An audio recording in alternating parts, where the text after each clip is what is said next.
For about a year now, I've been collecting a small shrine of sorts dedicated to my Ribbon Master Scizor, Toast. I've assembled any Scizor merch that catches my eye into a little spot for my favorite Pokemon. I got this replica Master Ball to match the one that I caught Toast in, and we've got a few shiny Scizor cards from Hidden Fates and Paldean Fates, as well as the Rainbow VMAX card.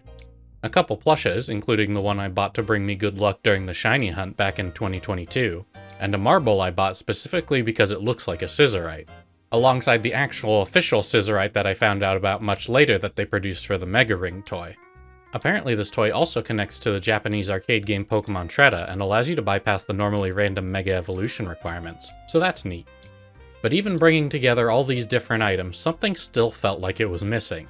Even putting Toast himself into the Pokéball Plus controller, it seemed like one key aspect that Toast is known for is lacking: ribbons. Pokemon ribbons have had a pretty sparse representation in official merchandise outside of the games. Searching Pokemon Ribbon merch brings up a pretty literal interpretation of ribbons patterned with various Pokemon. It also doesn't help that there have been a multitude of plushes adorned with ribbons in various ways.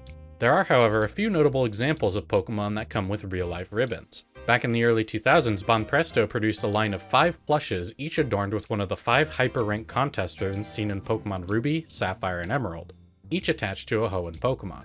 This set seems to have been a bit rarer than the one that followed, as these ones only seem to pop up online every once in a while compared to the second wave, which features the same species of Pokemon, but with Master Rank contest ribbons, as well as swapping around the different categories.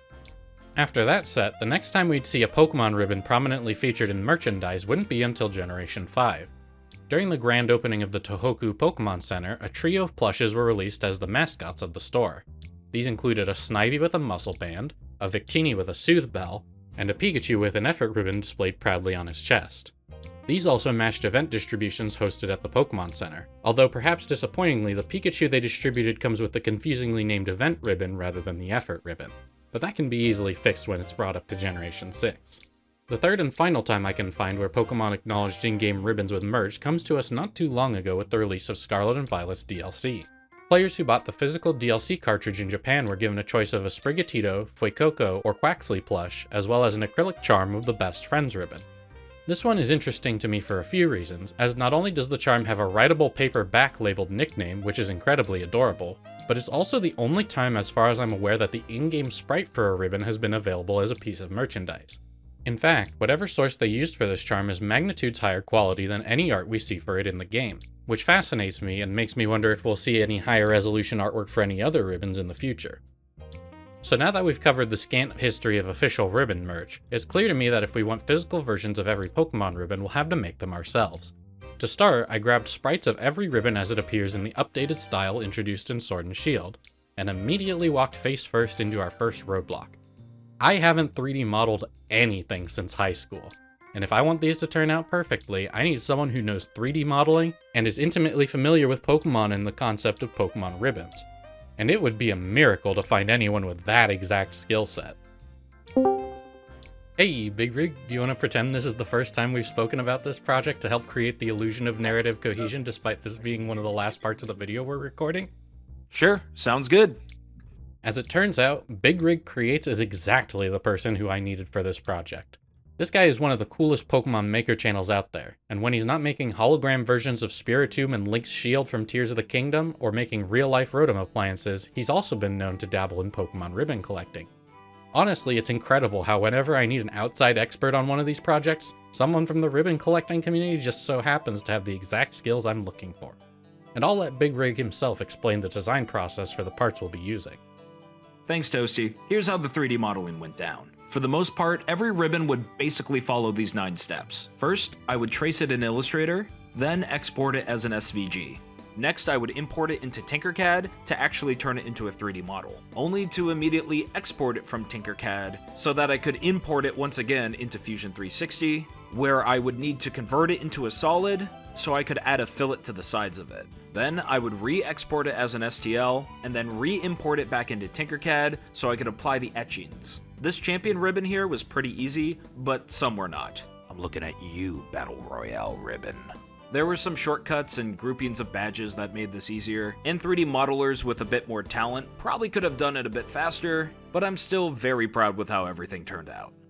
Once Big Rig was done dealing with all my nonsense and the designs had been perfected, we now faced the question of manufacturing. I tossed a few ideas around with my friends Chotakana, Hugs, and Sheepy Death, who I roped in as our materials engineer and painting experts. After a bit of brainstorming, we landed on resin printing as the way to go. While I had envisioned these as being solid metal, Toxic advised against it, as metal is both expensive and wouldn't be suited to adding details during the initial machining process, which would mean a second round of engraving to get the surface details right. With our process decided, at Big Rig's suggestion, I reached out to this video's sponsor, PCBWay. Now, you've probably heard about PCBWay from any number of maker channels here on YouTube, and for good reason, as they are an incredibly versatile site if you're looking to get parts made for your project. As their name implies, they do custom PCBs for electronics, and they have a myriad of other manufacturing processes that you can use for your creations, such as 3D printing, laser cutting, CNC machining, and even injection molding. One question I got multiple times while sharing the progress of this project was whether or not these physical ribbons would be available for purchase. While I don't have the time or resources to make these en masse, I have uploaded all of the STL files used for these to PCBWay's project sharing feature, where you can either download them and 3D print them yourself, or send them off to PCBWay for manufacture. Big Rig even went above and beyond and made models for ribbons that we won't be making as part of Toast's collection, including event distribution ribbons like the Classic Ribbon, or otherwise unobtainable ribbons like the Once in a Lifetime Ribbon, which will also be available from the links in the description. When you get your parts resin printed with PCBWay, you can get them electroplated or painted in the same order. So now we need to answer the question of, what color are Pokémon ribbons anyway? There is an argument to be made for both yellow or gold. Very few Pokémon ribbons have absolutely no elements of either color, with few exceptions like the Hisui ribbon or the Earth ribbon. Looking to our official merch, we don't really get a clear answer. The Bonpresto contest plushes go for a more antique gold color, while Pikachu and Sprigatito have a cartoony yellow. In the end, why not both? I'll build two sets, one in gold and one in yellow, and let you decide in the comments which set you like better. With Sheepy Death's advice, I take a can of gold Krylon primer and spray down the ribbons. Once I let them dry, we can then spray the other side to get a nice even coat. With that first coat down, we then spray them with a proper coat of Rust-Oleum, also in gold. And with our two colors of ribbon parts ready to go, it's time to assemble. For narrative's sake, I'm going to cover these in the order that I obtained them on Scizor in our original video. This also means that as we go through them, you may see my setup change from cardboard to a proper cutting mat, and streaks of paint may appear and disappear seemingly at random. Trust me, it's better to do them this way instead of the haphazard order I ended up making them. To start off, we have our national ribbon. This one has a bit going on from the word go, as these weird little bows on top seem to sit on a separate layer from the rest of the ribbon. They're also flanked by these diagonal sections that run through the top of the circle. So I had Big Rig model this one in 3 separate parts that sandwich together into the proper shape. With the main body complete, I cut 2 strips of 5/8 inch grosgrain ribbon to serve as the actual ribbon part. Also, for the entire video, assume whenever I attach 2 objects without specifying how, that I used super glue. It's part of every single ribbon we'll be making today. With our 2 pieces of ribbon, I fold them up and over, and then back down to form the same shape as in the in-game sprite. After attaching a pin clasp to the back, we've got our first ribbon. Toast's next ribbon is the Effort Ribbon, which presents a bit of a design challenge with its 8-spoke design in alternating colors. I decided to replicate this by having 4 strips of 5/8 inch red grosgrain and pink satin ribbon cut at the ends to match the shape of the sprite, all centered by putting them through the pin back attached to the main body. As for the colored circles in the center, I used Army Painter paints from my local game store, so they might have strange names. In this case, after a crash course from Sheepy about thinning my paints, I color the circles in alternating Phoenix Flames and Fire Lizard paints to get the alternating orange and yellow circles we're looking for. Next up is the Champion Ribbon, which requires a few separate kinds of paint if we're going to match the in-game sprite. I fill in the Pokeball insignia on the main body with pure red, and the center button with shining silver. For the ribbons under the main body, rather than having a spool of ribbon that matches the exact white stripe pattern of every ribbon that has one, I decided to use white acrylic paint markers to draw in the lines myself. Lastly, we cut a triangular shape out of the ends of each ribbon, finishing off our third ribbon with another pin clasp. From here on, just assume every single ribbon has one of these, otherwise I'll have to say it some 40 more times. We'll skip over the Gen 3 and 4 contest ribbons as they'll all end up rolled into the memory ribbons come Gen 6, so that means the Artist Ribbon is up next. The bottom ribbons are made with 2 fairly simple squares of blue 5/8 inch grosgrain peeking out from the bottom corners. For the 4 corners of the ribbon, we use a layer of crystal blue paint and extend it along the edge to make it more like a picture frame, before going in with a gold acrylic paint marker in the center square to give it that slightly off gold color seen in the in-game sprite. Finally, at the end of Gen 3, we have the Earth Ribbon, one of the only ribbons that features no gold coloration of any kind. After a full layer of matte white, I went in with a small brush and painted a matte black outline, switching back to pure red for the top of the Pokeball. The ribbon attached to the bottom of the Earth Ribbon is much thinner than most, so I used a strip of yellow 3/8" grosgrain and curved it along the bottom of the main body, folding it under itself again like the National Ribbon. Finally, for the center star, I used a 10mm acrylic blue star off of Etsy that worked perfectly. Jumping into Generation 4's ribbons, we start off with the Sinnoh Champion Ribbon, which, like how you get it in the games, is exactly the same as the Champion Ribbon. Again, using pure red and shining silver to color in the Pokeball design, before drawing the lines of the ribbon on with paint marker and cutting the edges.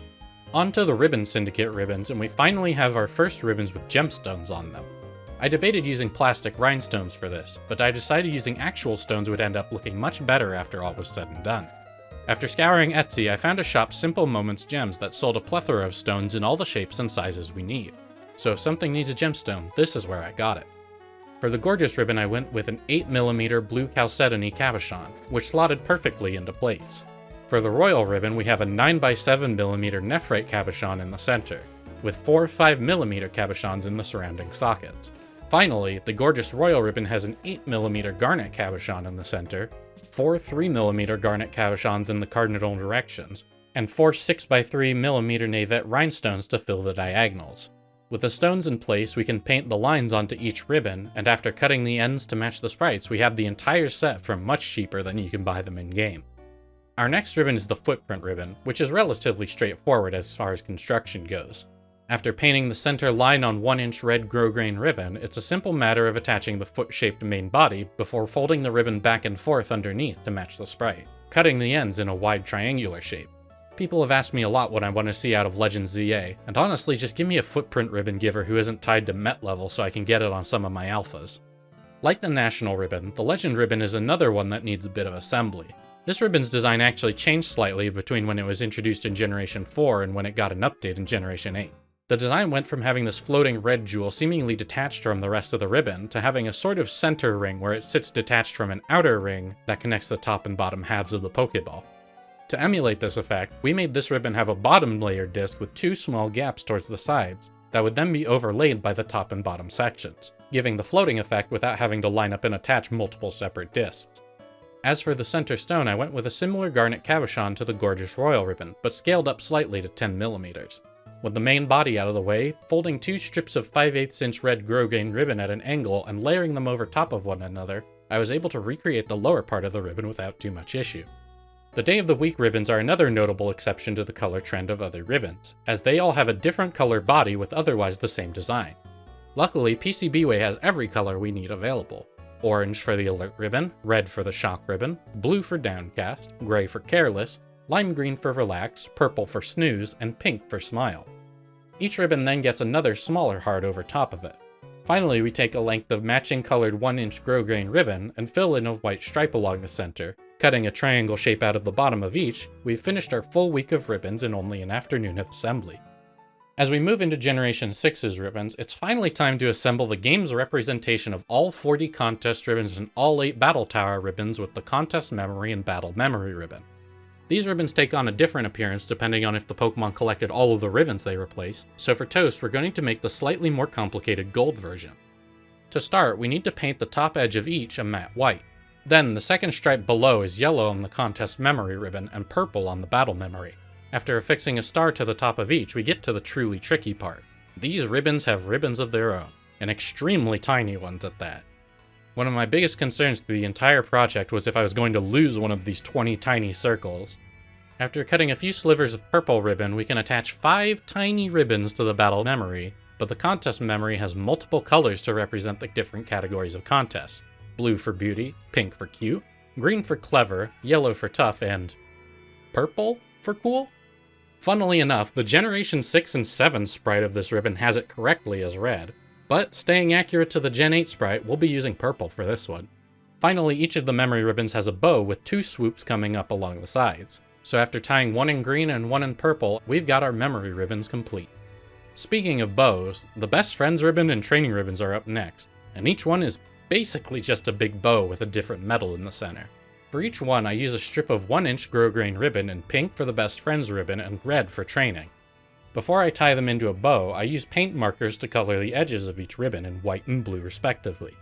After tying the best friends ribbon, I loop a thin strip of 3/8-inch yellow grosgrain ribbon around the center to match the small notch above the heart seen in the sprite, before finally attaching the heart and punching glove to each bow. The training ribbon is then cut in a crown shape to match the sprite, and with that we have our 2 touchscreen ribbons. Up next in Gen 6 we have the Kalos Champion ribbon, and wouldn't you know it, it's just like all the other Champion ribbons. Life imitates art, I suppose. With a quick splash of red and silver paint and another set of white striped red ribbons, we can finish this one faster than beating the Kalos Elite Four's 4 Pokemon. The Skillful and Expert Battler ribbons are another that require a small gem. I'm pretty sure this little circle was supposed to be a light blue Pokeball design reminiscent of the purple Pokeballs stamped on the old Battle Tower ribbons, but in Generation 8 it was replaced with an unmistakable bluish-gray gemstone. For these, I used 8mm Moonstone Cabochons, which give off the perfect light blue opalescence. For the Skillful Battler ribbon, we have a smaller pink bow that I made out of 5/8-inch pink satin ribbon, flanked by these 2 small 3/8-inch transparent pink ribbons that go out and fold back in a similar fashion to the National ribbon. The Expert Battler ribbon, however, is the only instance where we have one of these double bows. There is one other ribbon that uses this shape with the World Champion ribbon, but seeing as I'm not Ryota Otsubo and Toast isn't a crocodile, we don't have to worry about that one. After trying and failing to make a double bow a few times, I eventually came away with a shape I was happy with, and attached it to the main body. Tricky, but not nearly as painful as the actual Battle Mason. Onto our second trip to Hoenn, we've got yet another set of same shape ribbons that differ only in color and name.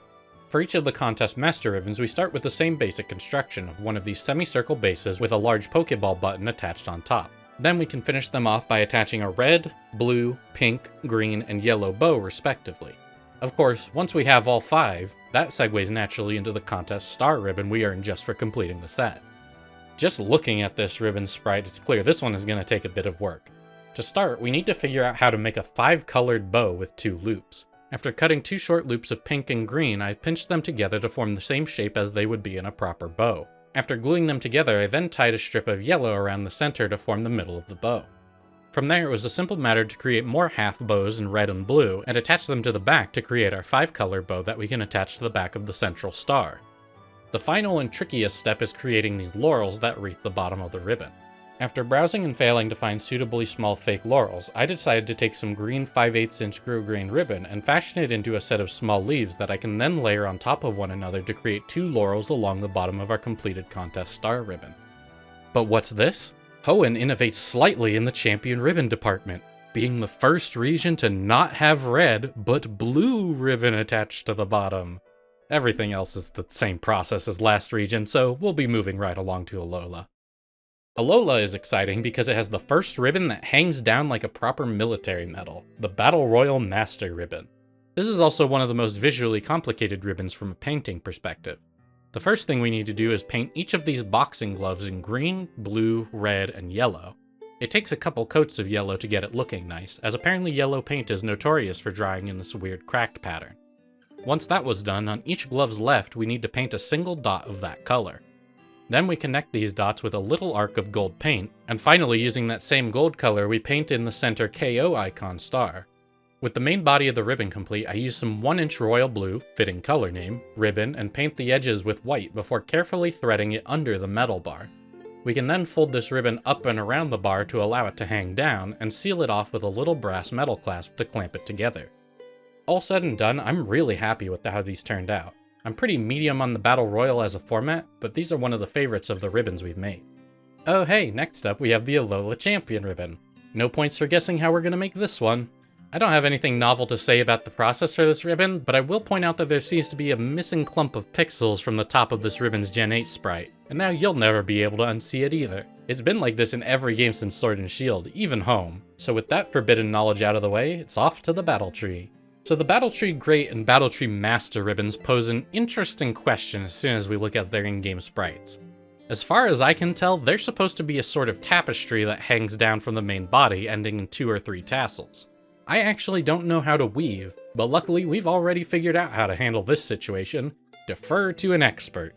Chotakana you may recognize as the artist who makes almost all of my branding, from thumbnails to Twitch emotes, and turns out she knows how to weave as well.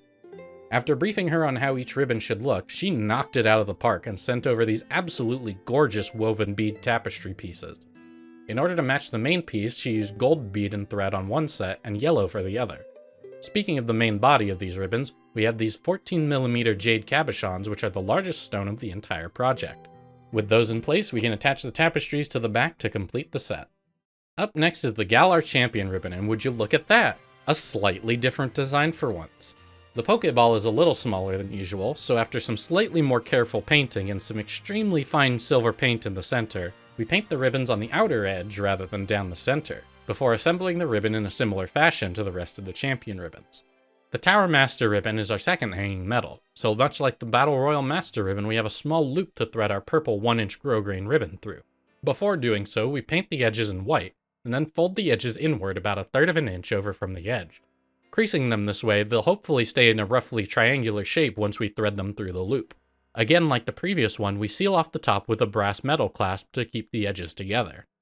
The Master Rank ribbon may be annoying to get in the game, but it'll be relatively easy to construct one. First up, the center third and the lines running parallel are a slightly darker gold than the rest of the body, so we'll paint those in with gold acrylic before switching to brown to fill in the Pokeball design in the center. For the ribbons below, I went with green 1/2-inch grosgrain ribbon with a white stripe painted down the center. Like with a few ribbons before, we fold the ribbon back and forth, forming the little triangle towards the center before gluing the folds in place and cut a chevron shape out of the ends to finish it off. The Hisui ribbon is a little weird because it's a hanging medal, but it doesn't have a visible metal clasp to hold it together. It's also one of the few exceptions to the all ribbons have gold somewhere rule, so rather than buy an entire can of silver spray paint for one ribbon, I decided to paint on a thin coat of silver to give it a brushed metal appearance. For the ribbon, we paint 2 vertical white lines on our 1-inch blue grosgrain ribbon, before threading it through the loop Big Rig added above the Survey Corps emblem. Since we don't have a clasp, I fold both ends of the ribbon back over top of each other and glue the ends shut. Ooh boy, up next is the Twinkling Star ribbon, and if you thought the Contest Star ribbon was busy, this design is basically that, but more. First up, the center button and main body are slightly larger than the rest of the Contest Master ribbons, so they have their own specially sized resin prints. After attaching those together, we then tie a bow out of the same purple 1-inch ribbon we used for the Tower Master ribbon. We then have to paint each of these little stars for each contest color in red, pink, yellow, green, and light blue. Getting to the weirdest part of this assembly, I take 2 small strings of pearls and attach them in an arc across the back of the bow, before affixing a star to the top of each of them. Along the bottom edge of the body, I take short strips of colored ribbon we used for the other Contest Master ribbons and attach them to the back of the ribbon with a loop of each color peeking out from the edge. It'll be interesting to see if they manage to one-up this contest ribbon design when next we return to a region with contests. Finally, boarding the plane to Paldea, we have the Paldean Champion ribbon. This one mixes it up by having a slightly thinner stripe and being the first Champion ribbon in the series to not feature the Pokeball design anywhere. The blue of this ribbon is also darker than the one seen on the Hoenn and Galar Champion ribbons, so I swapped it out for a navy blue instead. And with that one complete, we've made all the ribbons we've collected on Scizor, but you probably know that we're missing a couple other pieces of the puzzle: marks. Now I could do the marks by having a flat resin print painted white and painting in the colored details, but that's not really how I imagine them looking from their in-game sprites. In my mind, they're more like stickers than 3-dimensional badges. Luckily, Chotakana is also exactly who I'd go to for stickers, and she provided us with these 1.5-inch magnets of each mark that Toast can earn. These ones are made to be in line with the size of the ribbons we've made, but she's also made 1/2-inch stickers and magnets of every ribbon and mark in the entire series. These are amazing quality, and it's really fun attaching them to plushes to show off unique ribbons and marks that your Pokemon have earned. These are available right now on her Etsy, and I highly recommend picking some up. Ribbon Master your desk, Ribbon Master your fridge. Put all the event ribbons on a Steelix plush and hope the ribbon police don't notice. The possibilities are endless. But now that we have our mini, item finder, partner, and gourmand marks, after attaching a pin back, we have completed our whole set. But now for our next question, how are we going to display these? Of course, I couldn't make an entire set of ribbons without pinning them on a Toast plush. But there are a couple issues with that. For one, they've never made a shiny Scizor plush. For two, this is the biggest Scizor plush that's ever been officially released. So barring tracking down and buying the Scizor animatronic they used to have at the New York Pokemon Center, we'll have to turn to unofficial means. After some searching, I found Knotted Nest Crafts on Etsy, who had a custom yarn plush making service, exactly what we're looking for. They were super accommodating and even allowed me to pick the custom color palette to match Scissor's gorgeous gold and blue shiny from the GameCube games he calls home, and I was blown away by the results. I ended up getting one of their fluffy jumbo plushes, and I'm very glad I did. Standing at nearly 18 inches tall, this plush had just enough spots to pin our ribbons on where I could actually reach the back of the pin to secure the clasp. I attached all the champion ribbons and legend ribbon to the left wings, and the 7 daily ribbons to the right wings. I set aside the right claw for all of our contest ribbons and put all our battle ribbons on the left. Finally, any remaining memorial ribbons I attached wherever there was room. I couldn't quite find room for the full-size marks, so I just took their sticker equivalents and attached them to Toast's horns. It really puts into perspective just how many achievements we've been through when you lay them all out like this. And of course it's worth it for the extra bullet punch damage. Unfortunately, the plush isn't really a permanent solution for displaying all the ribbons, as they have a tendency to pop off from the yarn pushing between the pin back and the main body of the ribbon. So after de-ribboning Toast all over, I ordered 2 18 by 24 inch shadow box frames in order to display both sets. As for what order to display them in, there's 2 ways that are more or less correct. In Scarlet and Violet, all the ribbons are grouped together by type. All the champion ribbons, followed by all the battle ribbons, event ribbons if any, including the National, Earth, and Legend ribbons, contest ribbons, memorial ribbons, which is what the game lumps everything that isn't one of the previous categories, and then finally any marks. The other way we could organize them is how they're organized in Home, which is the way I'm used to seeing them, so we'll go with this order and keep them on a 7 ribbons wide grid to match. Pokemon Home inherited its order from Generation 6, which is a little weird because it means the Kalos Champion ribbon ends up first, followed by the Gen 3 and Sinnoh Champion ribbons. Next up are the other ribbons introduced in Kalos, the Best Friends, Training, Skillful, and Expert Battler ribbons. All of the Memorial ribbons up to Generation 4 come next, and because the Effort ribbon and Day of the Week ribbons are available in X and Y, they come first. Then it goes Gorgeous Royal, Artist, and Footprint. The Legend, National, and Earth ribbons are next, with any other event ribbons also appearing here before the 2 Memorial ribbons. Then, because the order was originally made in X and Y, any new ribbons are always tacked on to the end with every passing generation in the order they were introduced. The Hoenn Champion ribbon and Oros' 6 Contest Master ribbons, followed by the Alola Champion ribbon alongside the Battle Royal Master and Battle Tree ribbons. For Generation 8, the ribbons are laid out in the order the games were released, going Galar Champion, Tower Master, and Master Rank ribbons from Sword and Shield, then the Hisui ribbon despite it only being visible later in Generation 9, the only ribbon from BDSP, the Twinkling Star ribbon, and lastly the Paldea Champion ribbon fills out our penultimate row. Finally, we have one more row to be filled in by our 4 marks, and leaving 3 blank spaces for perhaps more ribbons in the future. I have to say, these turned out better than I could have ever anticipated. It's so cool to see these in-game achievement badges brought to life, and I couldn't have done it without everyone who helped along the way.